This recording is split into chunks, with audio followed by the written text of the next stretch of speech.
Harin abiatu ziren, zeine ibaiertzera eta belaontzi ura uretara bota zuten arifin batez lotu ondoren.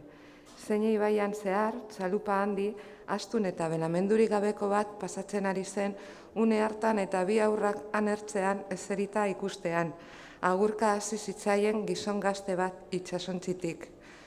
Baietz, Rounera doala itsasontzi hori, esan zuen Mitxelek. Rounera? Urrutiago ere bai, Leabreraino utzienez. Bai zera, eta nola dakizu hori? Zein ibaia antze itsasorantzen delako, Leabre portuan munduko itsasontzirik handienak daudelako. Ke erantzu zion Mitxelek, Rotterdamen daude ontzirik handienak.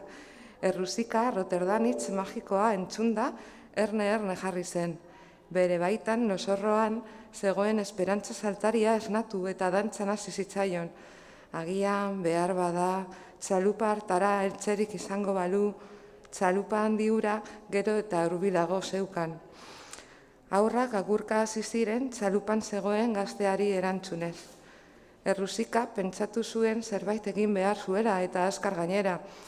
Premiazko egoera har eraginda lotu zituen beren buruan, Mitxel eta belaontzia, belaontzita eta itsasontzi handi hura. Baina horretarako azkar jokatu behar zuen eta egundoko saltoa egin. Mitxelengandik uretan zegoen jostailura alegia. Horretarako adina indar izango ote zuen. Bizitza labur honetan merezi aldu arriskatzeak, filosofatzen hasi zen Errusika. Bestela, zer irten bide zuen Mitxelekin bizitzea geratzen zitzaizkion egunetan, Errusia eta egindako amets gozoei agur egitea, eta dantzaria izateko grina, eta Rotterdam, eta Errusia,